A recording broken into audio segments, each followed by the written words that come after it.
First of all, thank you for listening to me. Secondly, congratulations. You've made it to the end. Sometimes these days we pack so much in, it feels like you should get a wee certificate for endurance at the end of it. I appreciate that you're still here and conscious that I'm probably now in the graveyard shift, where you're just beginning to flag a wee bit. But I would like to take 10-15 minutes just to give you a brief introduction to this notion of strengthening chaplaincy relationships in schools and how to develop an active chaplaincy role. How do you connect with a school? You represent churches. You all went to school, yeah? Maybe not 100% attendance, but we all went to school. And maybe you've got children there or grandchildren, nephews, nieces, people in your street. You see people going to schools. For me, it's a kind of a strategic thing. If we really want to impact the next generation, the place to do that is in schools rather than in our church buildings. We sweat away, we work hard, we pour money into it, we beat ourselves up, the angst, and we reach probably about 6% of children within our church buildings. That's youth organisations and so on. But the rest of the kids, they're in schools. There's a high attendance rate still in schools, and if we can be engaged with a local school, have a Christian presence there, influence Christian values, what an impact we can make. How do you then strengthen that relationship, that partnership between churches, communities of faith, Christian organisations and schools? First things first, you have to pray. I know it seems simple, and I know it's the obvious thing, but it's the thing we often neglect, the thing we often forget. If you want to build a strong relationship, a good solid chaplaincy with a school, then you have to start by praying. Just to highlight, are you aware of the Pray for Your Local Schools website? There's a website where you can go on and find out if the schools in your area are actually already being prayed for. If not, you can also go on and you can say, I'll commit to pray for the schools in my area. So start with prayer. And in fact, go and have a look at this website. It's run by SU Scotland. It lets you know all the schools, every one of the schools throughout Scotland, and if there's somebody already praying for it. So before I came up here, I had a wee look. There's the title page. There are pages and pages, and you can very quickly scan down the right-hand side and see, is there one in Inverness? Is there one in Aberdeen? Is there one in my area? It's just, in itself, even the list is a great prompt to prayer, because sometimes you're not even aware of how many schools are in your area or where they are. But I don't know this area in particular, so I thought, first step, let's have a look and see what the schools are here. Once you've identified your local schools and you've started praying for them, Google it. Mrs. Google knows everything. Mr. Google, not so much. Mrs. Google, of course, knows everything. So you go to Mrs. Google and you say, I've noticed this school is being prayed for. Tell me about this school. Explore on Mrs. Google. You'll find every school these days has got its own website. Now, from the list of prayed for schools in this area, I just picked one at random, and it was Charleston Academy. Did you go there? I did an essay group there. Excellent. And I discovered another of the couples, actually that was the school they went to as well. So I've picked, well, yeah, that's the one you went to. Well, they have a brilliant presence on the web. So if you're thinking as a local congregation or as a church and family worker or an SU worker, you want to engage with your local schools, have a look online first. Do your research. So I discovered Charleston Academy is there. I looked up. Straight away you can find out the names of the head teacher, for example.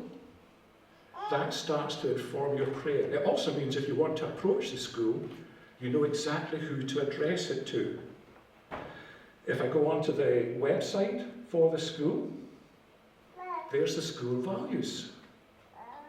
So straight away, with very minimal research, you can find out who are the key characters.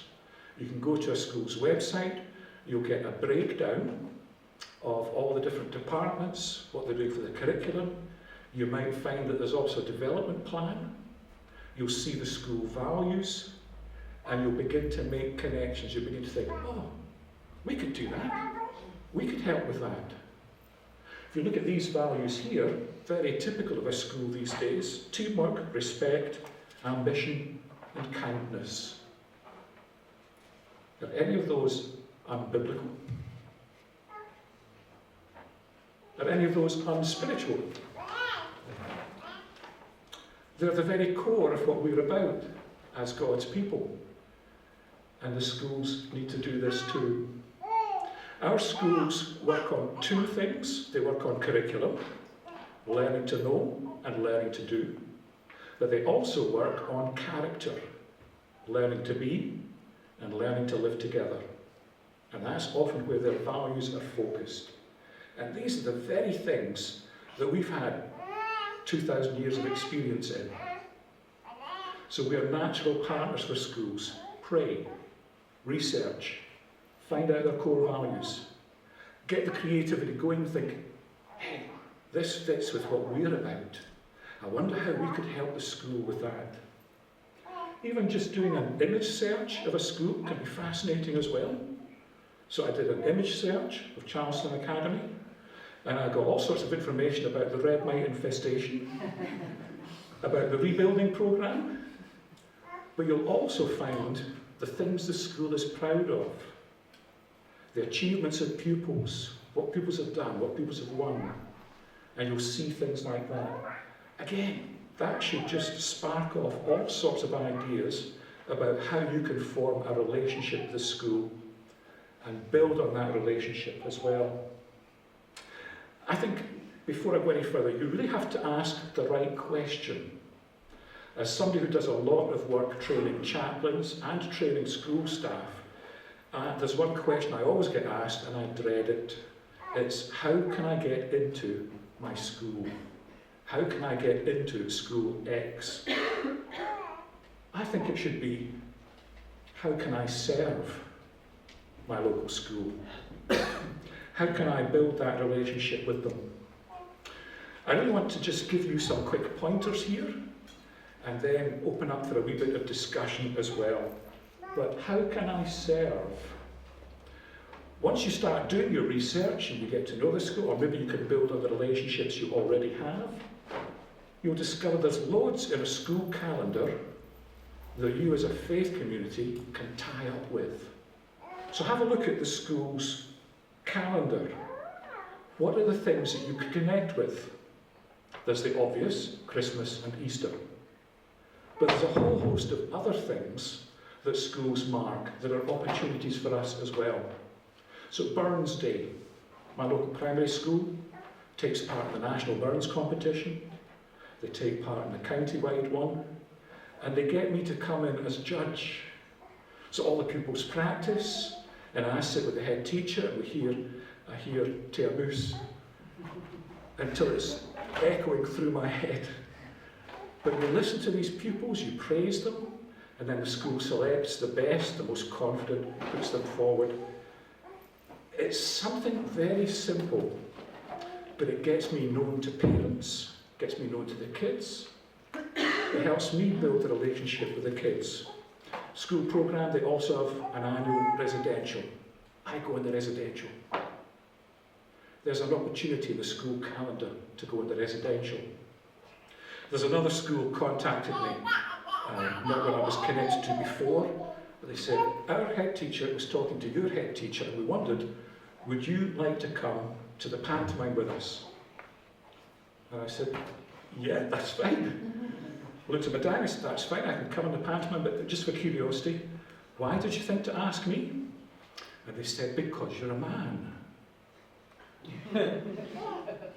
This primary school had no men on staff at all. not janitorial staff, maintenance staff, kitchen staff. All the teachers were women, and they wanted a man to come on the pantomime trip to see what the boys were up to in the toilets. We can't go in and chivvy them along and see what they're doing and what takes so long and what all the noise is about, but you can. It's amazing how something as simple as that on a church calendar gives you an opportunity, a bit of creative thinking. Holocaust Memorial Day, school insect days. Have a look at your school's calendar and see where can I fit in and where can my community of faith help and serve. So looking at the school calendar, looking also at a school programme. Once you go into all these websites, you'll find what the school is involved in. So there's all sorts of stuff going on in schools that churches would be ideal partners for. The big one at the moment is the Rights Respecting School Awards. That links into what Sandra was talking about in her seminar as well, on the United Nations Rights of the Child. This is a big thing in our schools, the whole idea of hearing pupil voice, of the rights and responsibilities of children as well. It's one of those huge opportunities I think a lot of parents, a lot of churches aren't aware of yet. But there's a programme there that we can fit in with. So I'm working with my local secondary school. They're going through a values exercise. They've worked out their new values. We guided them through the bronze level of RRSA, Rights Respecting Award. Now they're going for their silver award. And rights of the child, they're just thoroughly biblical. School awards, why not sponsor a school award? You know, as a parent, you might get an invitation and you'll think, well, my child's not getting an award, so I'm not going. You're missing an opportunity just to see the richness and the ability and the creativity of the kids in that school. And when you see what they're praised for, maybe you'll see a gap. They're praised for attendance, they're praised for sporting achievement, for academic achievement. Is there an award for character? For values? For kindness? For teamwork? Why don't you as a church sponsor that? Set up such an award. We've done that in our local school as well, and it's now part of the awards ceremony. There's the RME curriculum, there's paired reading, there's health and wellbeing. That's just a sample of some of the school programmes that we can fit in with. I want to just talk a wee bit about ground rules though. When you want to build the right relationship with the school, when you want to build on a relationship you already have, I think there are 4 key things to remember. The first is this one, that you are always a privileged guest in a school. You have no right to gate crash. There is no parish right to go into the schools within your parish boundaries. You are always there at the invitation of the head teacher. And if the head teacher changes, the policy might change as well. You might have a very strong connection with the school, and there's a change in senior management, and you're back to square one. When I first went to Blantyre, the head teacher of the local head school, the local secondary school, the head teacher was a Church of Scotland elder, thoroughly involved, and welcomed us in for assemblies, scripture union, all sorts of things. Even spoke himself at the SU group, and then he retired, and the next head teacher was an avowed atheist. And for 3 years, while that head teacher was there, he was very ambitious, he wanted to move on, but for 3 years, all chaplaincy access stopped. Now we could shout, we could stamp our feet. There wasn't a lot we could do. You are always a guest. So keep that in mind and be cautious, be wise, be careful. Another of my colleagues once took an assembly in a secondary school just down the road from me, and as a throwaway line in the course of the assembly, he said, we're going to talk about creation, God making us, Adam and Eve, not Adam and Steve. Just a castaway line without a lot of thought. A member of the staff objected strongly. My colleague was called in, and was made to tour the school to every class that had been at that assembly to give an apology. Be wise. Be careful. Remember you're a guest, and you don't have that freedom to say anything and everything. You've got to be wise about this. I think, second thing is this: if you approach a school as ambassadors, not evangelists. There are rules in schools about non-proselytation, but I think also our mindset is we often want to get into a school because we want to share the gospel. We want to give an invitation to faith. We want to see people come from the school into our buildings as well. We think as evangelists. Can I encourage you in building a relationship with the school to think of yourself as an ambassador? You represent one kingdom, kingdom of God, but you are working and operating in a secular kingdom called education. And like a wise ambassador, you need to respect the way that second kingdom works. You need to understand you may be subject to recall by your own kingdom. You may have to be aware that as an ambassador, sometimes the values of your kingdom will clash with the values of the school. But like an ambassador, you find the ways to build the bridges. It doesn't mean you're compromising, but you find the ways to approach a school tactfully and with wisdom. So that's the second thing. Third thing I think is, as somebody approaching a school, building a relationship, you really need to learn the right language. You need to learn what the parameters are. So these two examples, on the left-hand side, is the Curriculum for Excellence main document. It's about 300 pages. You can download it for free on the Education Scotland website. I would encourage you to do that and become thoroughly familiar with it, especially the big chunk about health and well-being, because you'll see there reference to spiritual and moral care, and you should be thinking straight away, that's something we can help with. And you'll also see a huge section on religious and moral education. And the section on Christianity has some very detailed stuff about parables that you can use, about biblical sections and stories that you can use. It's quite amazing. So 300 pages. If you're ever having trouble sleeping at nights, pick that up, start reading, and you'll be wide awake.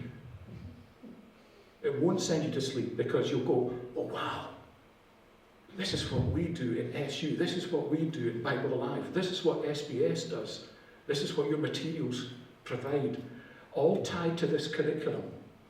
So get to know these documents and the language that's used. The one on the right is what's called Hideos, which is a hideous title, but Hideos is short for How Good is Our School? It's in its fourth incarnation, the fifth one is being written just now. It's the self-assessment framework for schools. And as part of Hideos, schools, let's see, chapter 2, subsection 7, is about community partnerships. It says, no school can deliver curriculum and character by itself. They need partners to help them do it. And read that and you'll think, hey, hello school, we could be your partner in this. So there's lots there. It will help you to understand the language and the parameters. You knock on a door and say, we're from X church and we'd like to come in, and already the walls would have gone up. But if you can approach a school and say, we understand section 2.7, parameters for community partnership, we notice that you're doing the Rights Respecting Award, we could help with, we could serve, we could. It's a much better approach. The fourth, final point, is you really have to know the rules. Sometimes I think going into schools can be a wee bit like walking through a minefield, where you don't know where you can step safely. For example, my colleague who made the reference to Adam and Steve. If he'd understood the nationwide policies on diversity, inclusion and respect, he wouldn't have made that mistake. I think you need to know how to deal with a multi-ethnic school, for example. It becomes second nature when I'm doing a school assembly or I'm doing an RMA class. These days you will have people who are wearing hijab, you have people from other cultures, other belief systems. And yes, within the curriculum I might have freedom to deal with, say, a Bible story. Today we're going to look at a Bible story about a guy called Moses. You know him as Musa, you know him as Moshe. It's one and the same man, but there's that acknowledgement that you're in a diverse situation. So just being aware of that. Knowing also the safeguarding. If you build a relationship with a pupil and then they make a disclosure to you about something that's happening at home or something that's happening to them, do you know what to do? The school should tell you the protocols for that kind of thing and should also tell you safeguarding policies, what you're allowed to do, what you're not allowed to do. Where do you get resources? Education Scotland website. Have a look there. You'll find guidelines for religious visitors to schools. You'll find guidelines for using religious artefacts in school. The other place to look is Serve Your Local School, their website. And Christian Values in Education Scotland. Yay! Have a look at our website too. If you're looking for material on assemblies, or, hey, children's dresses in school, I've written lots. They're all on the table at the back there. £5 each buys you 24 ideas. There's Easter Code, that's an Easter programme you can use. There's Bubblegum and Fluff, which is a Christmas programme. If you really want to go a bit deeper, I've written a book. Special today, £10 to you instead of £14.99. In fact, if you talk really nicely to me, £5. How does that sound? Okay, that is throwing a lot at you. Apologies, I feel like I've just aimed a shotgun at you and blasted away. Questions and comments? We've got a couple of minutes for that.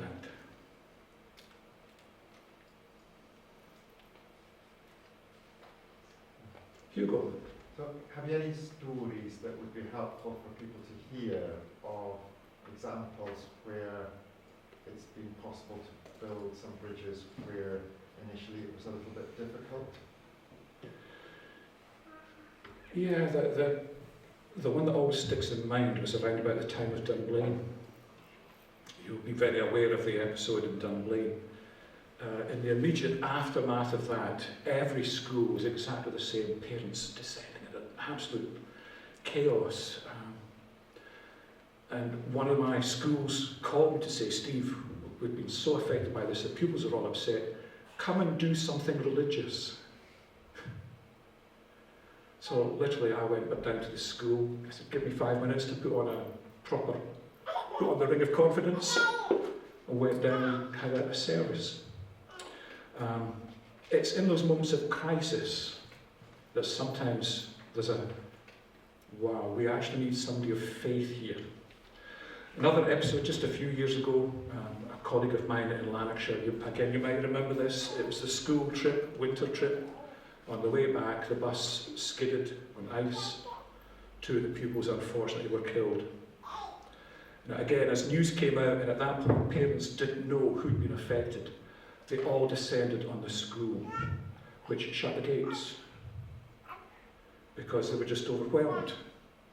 And my colleague who was the chaplain there, who was in a church 300 yards away, went and was allowed to go in and said to the head teacher, look, I'm here, I can bring my elders, we've got colleagues, we can help.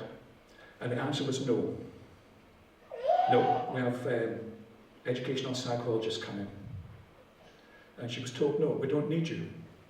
She went back to the gates to say to the parents, they don't know yet who's involved, they're not allowing chaplains in, but I'm going to go down to the church and open up the building.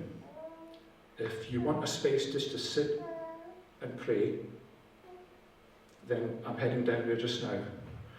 And she walked off down to the church, got to the door, unlocked it, and looked round, and all 300 had followed her.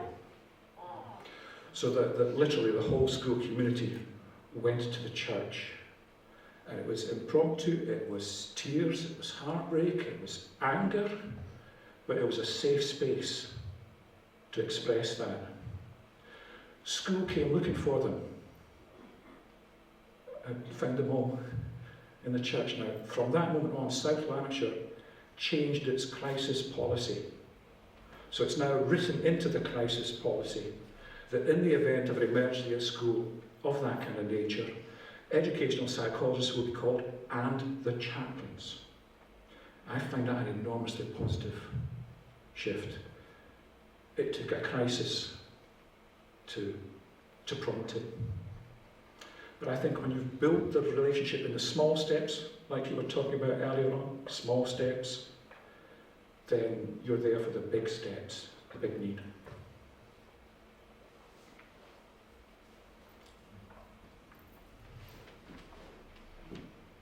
Yeah. I just wanted to say that how helpful the session's been. Very, very inspiring. You know, yeah. You said comments as well as questions, so it's just a comment. Thank you. I'm human and I love positive strokes as well, so thank you. Can I just share very, very quickly one that might be something practical for your schools? Thank you. In my school, the chaplains got together and gifted a bar of chocolate at the end of term and a little coaster, put it in the staff ducat of every member of staff, breaking down that barriers and speaking to teachers about how touched they were.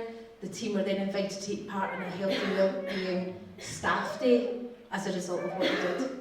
Okay, so that's just a wee bit of inspiration there as well. Thank you. Yeah. When we had the lockdowns, of course, as chaplains we weren't allowed into school. There was that stage just after a complete lockdown where kids were back in school, but they were very strictly limiting visitors. And I got in touch with a local school by email and said, I'll still send you a weekly assembly. I'll film myself, I'll do an assembly and I'll send that and you can use that. And also we arranged as a church a pack, comfort pack for each teacher. So how many staff have you got? We're going to send in a wee pack. And it was a mug, some hot chocolate, chocolate biscuit, a Bible verse. It's a very simple pack. But we delivered that to the school and we included kitchen staff, janitorial staff, and that made a huge impact. And I took to walking past the school at lunchtime as well, because I couldn't go into the school, but at lunchtime I could walk around the perimeter. And all the kids were out in the playground and they'd be running up to the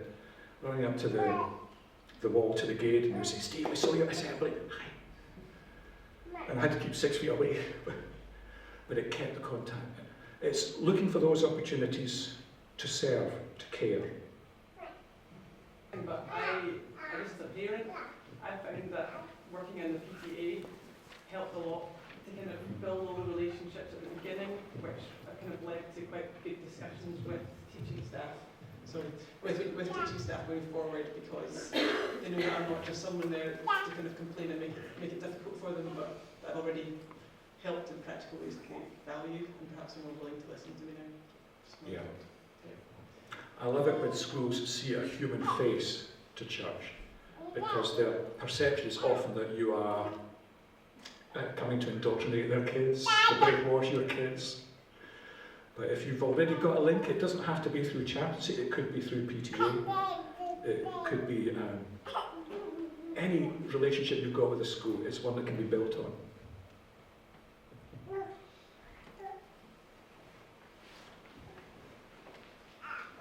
Sandra? Just one other little example. There's a school in Glasgow that we've been doing a bit of work with. When we started this journey, went in with someone from the local church next door. Head teacher, incredibly nervous. The name Youth for Christ says quite clearly who we are and what we're about. And so we went through quite a lengthy conversation, all so we could get this reflection space set up for primary sons for transitioning into first year. We're now, initially at the beginning, gave absolutely every single piece of paperwork of every single task to the head teacher so she could vet it and say yes, no, because she was impacted massively by what happened 10 years ago, more than 10 years ago in East Kilbride, and she's like, I don't want my school to be the one that's on the next news round that's getting in trouble for having something inappropriate happen. And so we've faithfully journeyed with that, and it is the little things that we talked about this morning of doing okay, what would help you feel more at ease? If you want to see a copy of absolutely everything of what we're going to do in this space, you can see a copy of absolutely everything. If you don't like something, you can veto it. We are here to serve you. We're 2.5 years down the line, and she is far more at ease, more happy to give us free rein on things, to do what we feel is best. But it's taken that moment of doing it. It's not just a one meeting sorted. It's actually doing the respectful small journeys, and good clear communication always gets you somewhere. I think it's that ambassadorial role and way of behaving, is that you're quite prepared to be upfront and say what you are, here's how I'll operate, and we will respect the way you do things. We will do what you're comfortable with.